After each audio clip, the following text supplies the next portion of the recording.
Hello friends, ಹೇಗಿದ್ದಾರೆ ಎಲ್ಲರೂ? ನಾನು ನಿಮ್ಮ ಕೃತಿ ಅಕ್ಷು. ತಂಗಿ ಮದುವೆ ಅಂತೂ ಮುಗೀತು. ಇನ್ನೇನು ನಮ್ಮೂರಿಗೆ ನಾವು ಹೊರಡೋ ಟೈಮ್ ಬಂತು. ಊರಿಗೆ ಹೋಗೋಕ್ಕಿಂತ ಮುಂಚೆ ನಾವು ಪ್ರತಿ ಸಲ ನಮ್ಮೂರಿಗೆ ಬಂದಾಗ ದೇವಸ್ಥಾನಕ್ಕೆ ಹೋಗೋದು.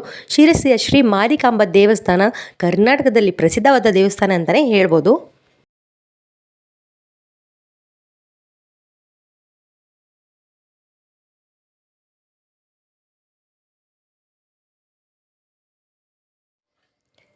ದೇವರ ದರ್ಶನ ಅಂತೂ ತುಂಬಾ ಚೆನ್ನಾಗಾಯಿತು. ಗರ್ಭಗುಡಿ ಒಳಗೆ ಫೋಟೋ ತೆಗೆಯೋದಾಗಲಿ ವಿಡಿಯೋ ಮಾಡೋದಾಗಲಿ ಅವಕಾಶ ಇರಲಿಲ್ಲ. ಅದಕ್ಕೆ ನಾನು ವಿಡಿಯೋ ಮಾಡೋಕ್ಕಾಗಲಿಲ್ಲ.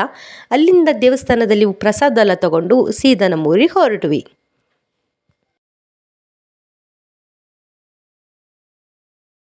ಮಕ್ಕಳು ಸ್ಕೂಲ್ ಇರೋ ಕಾರಣ ನಾವು ಬೇಗನೆ ಹೊರಡಬೇಕಾಯಿತು. ಮದುವೆ ಮುಗಿದು ಒಂದೆರಡು ದಿವಸಕ್ಕೆ ನಾನು ವಾಪಸ್ ನಮ್ಮೂರಿಗೆ ಹೊರಟೆ. ಊರಿಗೆ ಬರೋ ಅಷ್ಟರಲ್ಲಿ ರಾತ್ರಿನೇ ಆಗಿತ್ತು.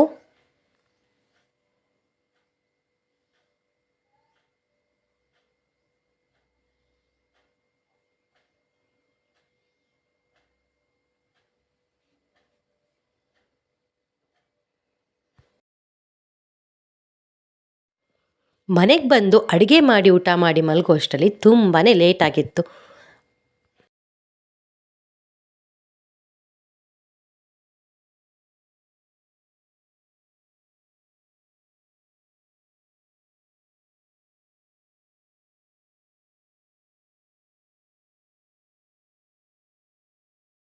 ಇದು ಇವತ್ತಿನ ಒಂದು ಮಿನಿ ವ್ಲಾಗ್ ಅಂತಲೇ ಹೇಳ್ಬೋದು. ನೆಕ್ಸ್ಟ್ ವಿಡಿಯೋದಲ್ಲಿ ಸಿಗ್ತೀನಿ. ಅಲ್ಲಿವರೆಗೂ ಬಾಯ್.